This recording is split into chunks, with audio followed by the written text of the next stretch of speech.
안녕하세요. 이 사연은 제 인생에서 가장 수치스럽고 동시에 가장 충격적인 순간을 담고 있습니다. 저는 올해 55세의 평범한 주부입니다. 남편과는 30년 넘게 결혼 생활을 이어오고 있었고 큰 갈등 없이 조용히 살아가고 있었죠. 그런 제가 몇 개월 전 고등학교 동창 모임에서 불러온 재회 하나 때문에 제 인생이 송두리째 흔들릴 줄은 꿈에도 몰랐습니다. 그날은 고등학교 졸업 37주년 기념으로 준비된 1박 2일 동창 여행이었습니다. 총 30명 정도가 단체 버스를 타고 강원도 쪽으로 떠나는 일정이었죠. 남편은 별말 없이 보내줬고, 저도 그냥 예전 친구들 얼굴 보고 추억이나 나누자는 가벼운 마음이었습니다. 그런데 그 버스 안에서 그 사람을 다시 만나게 됐습니다. 고등학교 시절 같은 반이었던 종민이라는 남자였습니다. 그 시절 짝사랑이었어요. 말은 잘 안 섞었지만 눈 마주칠 때마다 괜히 가슴이 두근거렸던 기억. 근데 그는 저를 기억하고 있었고 심지어 제 이름을 먼저 부르더군요. 윤정이 맞지? 넌 하나도 안 변했네. 그 말 한마디에 이상하게 가슴이 쿵 내려앉는 느낌이 들었습니다. 그 뒤로 버스 안에서 자연스럽게 옆자리에 앉게 됐고 웃으며 이런저런 이야기를 나눴습니다.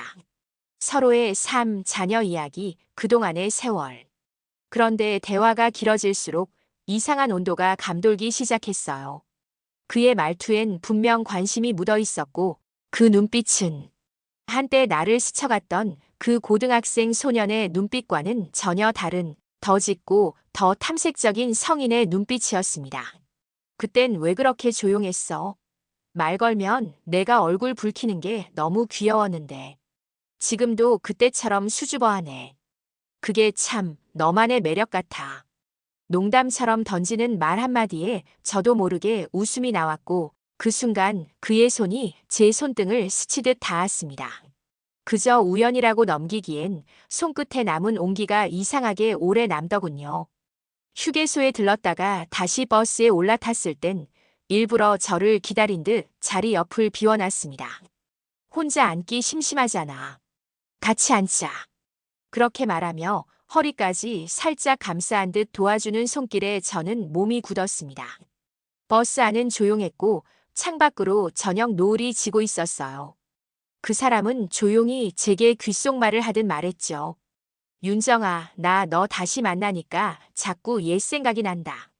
그 시절엔 왜 그렇게 가슴이 뛰었는지 지금도 이상하게 내 옆에 있으니까 똑같이 뛴다. 그 말에 가슴이 덜컥 내려앉았습니다. 그의 손이 제 손을 천천히 감싸주는 순간 저는 뿌리치지도 받아들이지도 못한 채 그대로 굳어 있었어요. 뭔가 말도 안 되는 일이 벌어지고 있다는 걸 알면서도 그 순간의 공기, 그 눈빛, 그 손길에 저는 이상하게도 정신이 아득해졌습니다. 누가 보면 웃을 일이죠. 50 넘은 여자가, 결혼한 여자가 이런 설렘에 휘청인다는 게. 하지만 그건 설렘이라기보단 오히려 오랜 시간 눌러왔던 감정의 틈이 벌어진 느낌이었습니다. 도착한 숙소는 방이 나뉘어 있었지만 늦은 밤 숙소 복도에서 그 사람과 다시 마주쳤습니다. 잘 자. 그 말 한마디와 함께 그는 제 손을 잡고 한참을 놓지 않았습니다. 그리고 거기서부터였습니다. 제 억눌렸던 감정과 그의 행동이 점점 선을 넘기 시작한 건 밤 11시가 넘어가고 숙소 복도는 고요했습니다. 다들 방에 들어가 조용히 술을 마시거나 잠들었는지 인기척 하나 없었죠. 저는 숙소 복도 자판기에서 물을 뽑아들고 방으로 돌아가려는 참이었습니다. 그런데 그가 거기 서 있었습니다. 벽에 기대어 저를 보고 있었어요. 눈이 마주치는 순간 이상하게 숨이 막혔습니다. 물 마시러 나왔어. 그는 자연스럽게 다가왔고 어느새 제 손에서 물병을 슬쩍 가져가더니 마셨습니다. 그의 입술 자국이 남은 병을 다시 제 손에 쥐어주며 장난기 섞인 눈빛으로 말하더군요. 너 옛날에도 이랬다. 말없이 다 참으면서 혼자 끙끙대고. 뭘 참아? 저도 모르게 되물었죠. 그는 잠시 저를 바라보더니 조용히 말했어요. 하고 싶은 말, 하고 싶은 행동, 그리고 감정. 다 가둬놓는 거. 넌 지금도 그래. 그 순간 내 안에 있던 무언가가 무너지는 소리가 들리는 것 같았습니다. 남편과는 몇 년째 대화다운 대화도 없었고 서로에 대한 감정은 거의 습관처럼 굳어져 있던 시점이었죠. 그런데 눈앞에 이 남자는 내 감정을, 내 안에 있던 갈증을 너무 정확하게 꿰뚫고 있었습니다. 그가 조용히 제 팔을 잡았습니다. 말없이 아주 천천히 제 손을 끌어당겨 자신의 가슴팍 위에 올려놓았죠. 심장이 빠르게 뛰는 게 느껴졌습니다. 그리고 제 심장도 마찬가지였습니다. 지금이라도 참지 마. 그는 그렇게 말하며 제 얼굴을 바라봤고 숨결이 너무 가까이 다가왔습니다. 저는 고개를 돌렸지만 그가 살며시 제 턱을 잡고 시선을 다시 마주하게 했습니다. 괜찮아. 이건 누구도 몰라. 우리 둘만 아는 거야.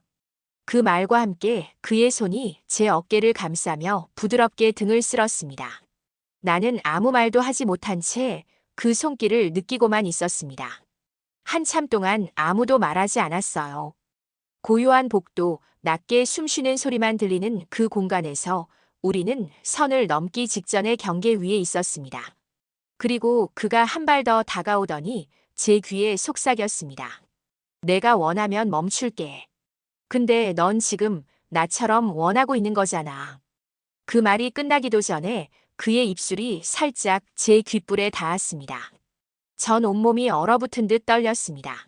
그런데 이상하게도 거부감보다는 묘한 전율이 훅 하고 밀려왔습니다. 그 순간 방문이 열릴 듯한 소리에 우리는 동시에 뒤를 돌아봤습니다. 복도 끝에서 누군가의 인기척이 느껴졌고 그는 조용히 제 손을 놓았습니다. 들어가. 오늘은 여기까지만. 그는 그렇게 말하며 제 어깨를 마지막으로 가볍게 눌러주고는 자기 방으로 사라졌습니다. 문을 닫고 들어온 뒤에도 저는 한동안 가슴을 쥐고 서 있었습니다. 지금 무슨 일이 일어난 건지, 내가 방금 뭐에 휘말린 건지 아무 감각이 없었죠. 하지만 분명한 건 하나였습니다. 그 순간 이후로 제 안에 무언가는 완전히 무너졌다는 것. 그리고 이제 정말 돌이킬 수 없다는 것.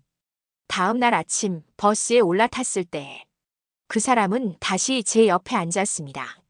아무 일도 없었던 것처럼 웃으며 제 손등을 슬쩍 감싸주며 속삭였죠. 오늘은 우리 이야기 조금 더 이어가자. 그리고 그날 밤 우리는 그 경계를 완전히 넘고 말았습니다. 그날 밤 우리는 함께였습니다. 돌이킬 수 없는 선을 완전히 넘고 말았죠. 여관방, 낡은 창문, 얇은 커튼 사이로 들어오는 가로등 불빛 아래에서 그의 눈빛은 한치의 망설임도 없었습니다. 그리고 저도 더 이상 거부하지 않았습니다. 술도 없었고 핑계도 없었습니다. 그저 욕망이었습니다. 오랜 결혼 생활 속에서 한 번도 느끼지 못했던 감각, 누군가가 날 여자로 바라봐주는 시선. 그게 너무 강렬해서 정신이 마비됐던 것 같아요.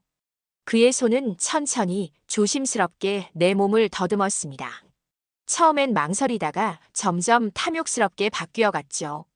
우리는 서로의 숨결을 더 가까이에서 느끼며 마치 20대 연인처럼 부딪혔습니다. 시트가 엉켰고 베개가 바닥에 떨어졌고 숨소리는 억누를 수 없을 만큼 거칠어졌습니다. 처음이자 너무도 빠르게 타올랐던 순간이었습니다. 그리고 그만큼 끝나고 나서 한없이 공허했습니다. 그는 샤워를 하러 들어갔고 저는 침대 가장자리에 앉아 멍하니 천장을 바라봤습니다. 제 몸엔 그의 온기가 남아있었고 제 옷가엔 그의 향수 냄새가 묻어 있었어요. 근데 그게 왜 이렇게 낯설고 무거웠을까요? 현실이라는 게 다시 밀려오기 시작했거든요. 남편 얼굴이 떠올랐습니다. 하루하루 권태로웠던 남자지만 30년 넘게 함께 살아온 사람. 자식들, 가족들, 이 모든 관계들이 머리를 복잡하게 만들었습니다. 그리고 무엇보다 내가 지금 어떤 짓을 저질렀는지를 깨닫기 시작했어요. 샤워를 마치고 나온 그는 자연스럽게 내 옆에 앉아 담배를 피웠습니다. 윤정아, 나 오늘 후회 안 해. 그 말에 저는 고개를 돌리지도 못하고 대답했습니다. 근데 나 너무 무서워. 그는 조용히 제 등을 쓰다듬으며 말했죠. 우린 어차피 한 번 사는 인생이야. 지금이라도 가슴이 뛰는 게 있다면 그걸 놓치면 안 돼. 그 말은 달콤했지만 동시에 너무 위험했어요. 우리는 그날 이후 계속해서 같은 방에 묵었습니다. 그는 더 대담해졌고 저는 더 무너졌습니다. 아침에 조식당에서 친구들과 웃으며 식사하면서도 밤이면 서로의 몸 위에서만 호흡하며 살아있는 느낌을 찾았어요. 하지만 문제는 그걸 눈치챈 사람이 하나둘 생기기 시작했다는 겁니다.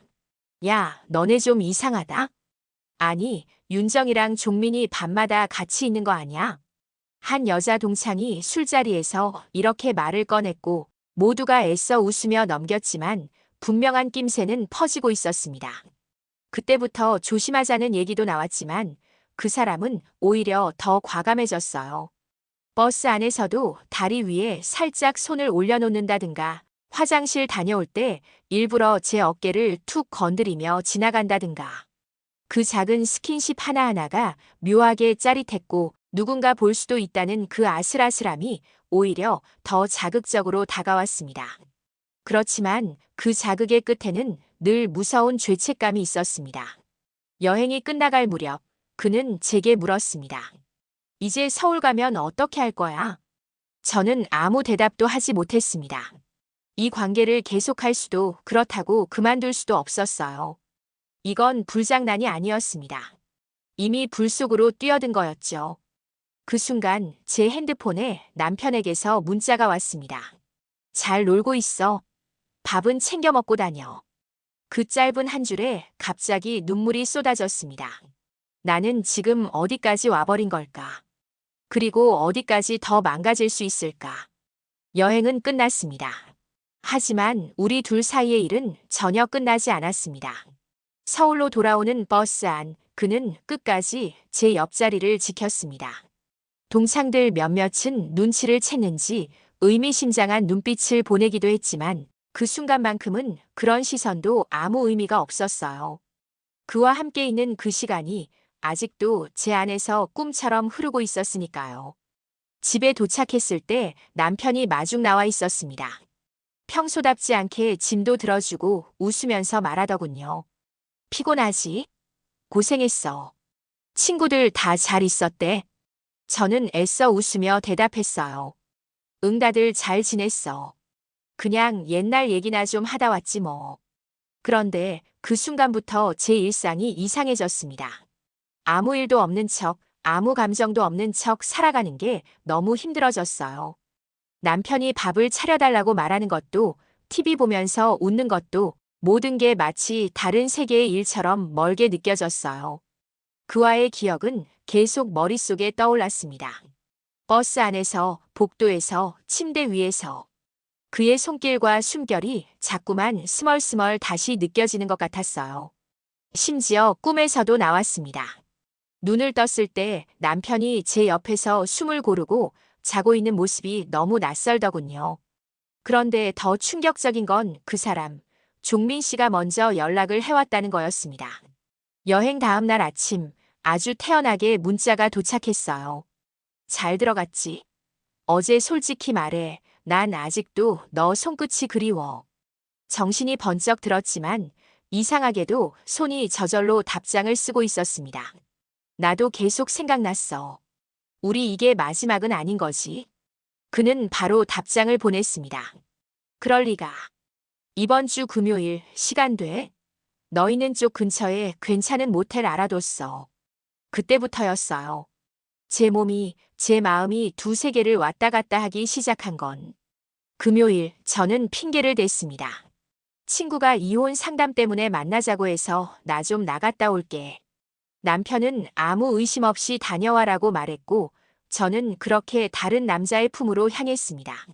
그와 다시 만났을 때 그는 이미 저를 꽉 껴안았고 벽에 몸을 밀착시키며 속삭였어요.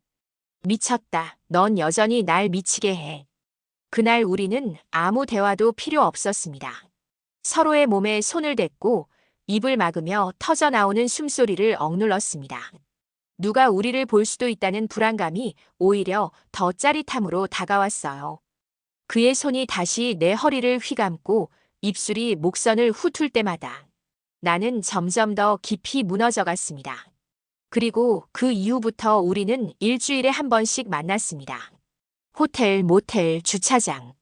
심지어 평일 낮에 내가 남편 도시락을 싸서 보내고 난 뒤의 시간에 처음엔 가슴이 뛰었고 그 다음엔 걱정이 생겼고 이제는 중독이 되어버린 것 같았습니다. 남편이 점점 이상하다고 느끼기 시작했는지도 모르겠습니다. 문득 내 핸드폰을 슬쩍 보거나 내게 묻지도 않던 외출 이유를 캐묻는 일이 늘어나기 시작했어요. 그러던 어느 날 집으로 돌아왔을 때 식탁 위에 무언가 놓여 있었습니다. 작은 흰색 봉투. 그 안엔 내가 종민 씨와 모텔에서 나오는 사진이 담겨 있었어요. 숨이 막혔습니다. 손이 덜덜 떨렸고 당장이라도 토할 것 같았습니다. 그 순간 남편의 목소리가 들렸어요. 이게 뭐야? 저는 고개를 들 수 없었습니다.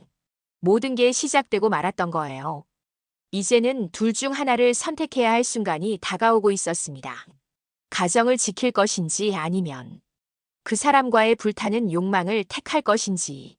이게 뭐야? 남편의 목소리는 낮았지만 그 안엔 분노가 깊이 담겨 있었습니다. 식탁 위엔 사진 몇 장이 흩어져 있었고 그 중 한 장은 제가 호텔 앞에서 종민 씨와 입맞춤을 나누고 있는 모습이었습니다. 순간 숨이 막혔습니다. 가슴이 쿵 내려앉고 입이 말라붙었어요. 머릿속은 새하얘졌고 그 어떤 변명도 떠오르지 않았습니다. 남편은 사진을 한 장씩 집어 흔들며 말했습니다. 이 사람 누구야? 너 이 인간이랑 언제부터 이런 짓을 한 거야? 그 눈빛. 30년을 함께한 남편의 눈에선 사랑도 정도 다 사라지고 그저 배신감과 분노만 남아 있었습니다. 저는 무릎이 풀릴 것 같아 의자에 주저앉으며 떨리는 목소리로 말했습니다. 미안해. 나도 이렇게 될 줄은 몰랐어. 처음엔 그냥 동창 모임에서. 처음엔. 그러니까 지금은 계속이란 거네. 남편이 소리쳤습니다. 그의 주먹이 식탁을 내리치는 소리에 접시가 흔들리고 컵이 쓰러졌어요. 이혼하자. 더는 못 살아. 넌 인간도 아니야. 그 말에 저는 벌떡 일어나 울먹였습니다. 잠깐만, 나 진짜 그냥 외로워서 그랬어. 당신은 날 여자로 봐준 적도 없잖아. 그 순간 남편의 얼굴이 굳어졌습니다. 그는 날카로운 눈빛으로 저를 내려다보며 말했어요. 그래. 그럼 그 외로움을 내 동창놈 몸 위에서 달랬다는 거냐? 내가 그렇게 싸구려였냐? 그 말은 제 심장을 도려내는 칼 같았습니다. 울컥 눈물이 쏟아졌지만 이미 모든 건 늦어버렸죠. 그날 이후 집안은 완전히 전쟁터가 됐습니다. 남편은 저를 무시하고 식사도 따로 하고 입 한 번 열지 않았습니다. 아이들도 눈치를 보기 시작했고 무언가 심상치 않다는 걸 느끼고 있었죠. 그런데 문제는 그 사람이었습니다. 종민 씨는 전혀 멈추지 않았습니다. 오히려 더 적극적으로 연락을 해왔고 심지어 이런 문자를 보냈습니다. 그 사람 알아버렸구나. 괜찮아. 내가 나한테 오면 돼. 이젠 숨지 말고 그냥 와. 우리 더는 숨을 이유 없어. 그 문자에 전 한참을 망설였습니다. 지금이라도 모든 걸 끝내야 할까? 아니면 그냥 이대로 모든 걸 놓아버릴까? 며칠 뒤 저는 조용히 짐을 챙겨 종민 씨가 말한 곳으로 갔습니다. 서울 외곽의 한 오피스텔. 그는 문을 열자마자 날 껴안았습니다. 잘 왔어. 이제 진짜 시작이야, 우리. 그 순간 마음 한구석이 미친 듯이 흔들렸습니다. 그 품은 따뜻했고 그의 손길은 여전히 나를 여자로 만들어줬어요. 그날 밤 우리는 또다시 같은 침대에 누웠습니다. 하지만 잠들지 못했습니다. 그는 내 옆에서 계속 말을 걸었고 나는 그 대답 하나하나가 점점 무섭게 느껴졌어요. 내 남편한텐 내가 직접 얘기할까? 이제 너도 정리해야지. 우리 이렇게 몰래 만나는 것도 이젠 질렸어. 뭐라고? 그의 얼굴엔 진심이 담겨 있었습니다. 처음엔 내가 그를 흔든 줄 알았는데 어느 순간부터 그는 나보다 훨씬 더 깊이 들어와 있었습니다. 윤정아, 넌 나한테 도망 못 가. 지금 와서 돌아가도 이미 늦었어. 그 말이 머릿속을 때렸습니다. 맞아요. 늦었죠. 집도 남편도 가족도 모두 무너져버린 상황이었으니까요. 그리고 바로 다음 날, 남편이 저를 찾아왔습니다. 종민 씨의 오피스텔로요. 그 둘은 마주쳤고 그곳에서 난생 처음 보는 끔찍한 싸움이 벌어졌습니다. 오피스텔 초인종이 울렸습니다. 종민 씨는 배달일 거라며 대수롭지 않게 넘겼지만 문을 열자 남편이 서 있었습니다. 그는 사진과 녹음 파일이 든 종이봉투를 들고 있었고 눈은 붉게 충혈돼 있었어요. 이제 여기까지 왔냐? 남편은 말없이 종민 씨의 멱살을 잡고 벽에 밀쳤습니다. 둘은 거칠게 몸싸움을 벌였고 소파와 테이블은 엉망이 됐습니다. 결국 경찰이 출동했고 둘은 끌려나갔죠. 그 와중에도 남편은 저를 향해 외쳤습니다. 그깟 동창 하나 때문에 집안을 이 지경으로 만들었냐? 경찰서에서 나오는 길 종민 씨는 제 손을 잡으려 했지만 저는 뿌리쳤습니다. 잠깐 혼자 생각할 시간이 필요해. 그는 분노 섞인 눈빛으로 말했어요. 지금 와서 생각? 그럼 지금까지 날 뭘로 본 거야? 그 이후 저에 대한 뒷소문은 삽시간에 퍼졌습니다. 동창 모임 단톡방에서 쫓겨났고 친구들이 제 남편에게까지 전화를 돌렸습니다. 버스 안에서도 수작 부리더라. 밤마다 사라지더니 결국 남편은 이혼 소장을 보냈고 재산 분할도 거부했습니다. 네가 선택한 사람이 책임지라 그래. 하지만 종민 씨는 말이 달라졌습니다. 같이 살자는 얘긴 좀 빠르잖아. 지금은 정리할 시간이 필요해. 그 한마디로 저는 알았습니다. 이 사람 역시 책임질 생각은 없었다는 걸. 그저 중년의 스릴, 욕망, 그리고 짧은 환상이었을 뿐이었죠. 그날 밤 저는 혼자 모텔방에 앉아 울었습니다. 가족도 친구도 명예도 잃고 어디로 가야 할지 모르는 여자가 되어 있었습니다. 모텔 창밖으로 흐린 비가 내렸습니다. 창틀에 부딪히는 빗방울 소리가 제 마음속 쏟아지는 후회처럼 들렸어요. 이불을 끌어안은 채 다시 생각했습니다. 대체 어디서부터 잘못된 걸까? 종민 씨를 만난 그날부터였을까? 아니면 그보다 훨씬 전부터 이미 저는 무너지고 있었던 걸까요? 남편과의 결혼 생활은 오래전부터 틀어져 있었습니다. 말은 있었지만 대화는 없었고 함께 있었지만 서로를 보지 않았죠. 여자로서의 저는 점점 사라졌고 그 공허함이 결국 한 남자의 달콤한 눈빛에 휘청이게 만들었어요. 결과는 뻔했습니다. 사랑도 욕망도 책임도 아무것도 지키지 못했죠. 종민 씨는 결국 연락을 끊었습니다. 내가 생각보다 너무 무거웠어. 그 말 한 줄로 저는 버려졌습니다. 남편은 이미 이혼 서류를 정리했고 아이들은 저를 보지 않겠다고 선언했습니다. 심지어 친정 오빠는 네가 다 망친 거야라며 저를 내쳤죠. 그래요. 모든 걸 망친 건 결국 저였습니다. 내 선택, 내 욕심, 내 감정의 폭주였으니까요. 지금 저는 혼자입니다. 집도 가족도 친구도 없이 작은 원룸에서 마트 아르바이트로 하루를 버팁니다. 단톡방 알림은 더 이상 울리지 않고 사람들의 시선에 고개를 숙이며 지난 날을 후회합니다. 그럼에도 이 이야기를 남기고 싶었습니다. 누군가에게 경고가 되든 위로가 되든 이 막장의 끝을 누군가는 미리 봐야 하니까요. 불륜은 로맨스가 아닙니다. 그건 관계가 아니라 파괴입니다. 그리고 저처럼 그 파괴 속에서 완전히 무너지는 사람이 있다는 걸 기억해 주세요.